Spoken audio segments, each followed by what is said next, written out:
hacakurikira Bigirimana Rivoire.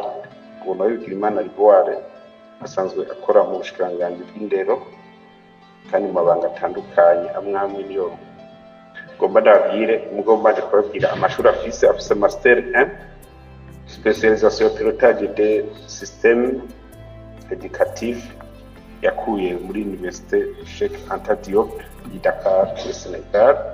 Yabaye directeur national des cantines scolaires et coordonnateur de la cellule de communication et relations publiques et porte-parole du ministère de l'Éducation, de la formation technique et professionnelle.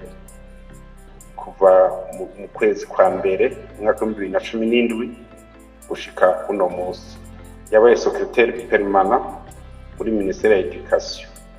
Ico gihe yitwa ministère de l'enseignement de base et secondaire, de l'enseignement des métiers, de la formation professionnelle, de l'alphabétisation. Ni kuva ku tariki 18 z'ukwa gatandatu umwaka 2013 gushika ku tariki 14 z'ukwa 10 umwaka 2016. Mwaka 2012 gushika ku tariki 18 z'ukwa gatandatu umwaka 2013 aho yari umwunganizi w'umushikiranganji muri ministère de l'Éducation.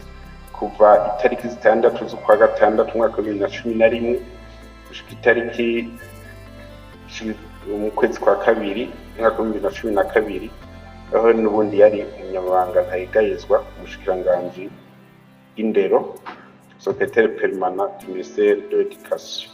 Yabaye chef de cabinet du ministère de l'Éducation.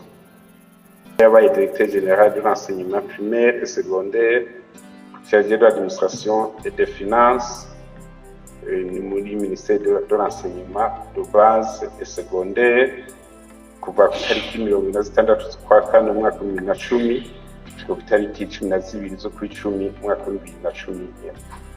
Yabaye directeur provincial de l'enseignement de Mwaro DPE.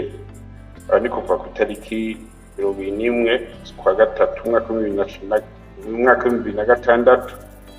itariki 26 z'ukwa kane umwaka 2010.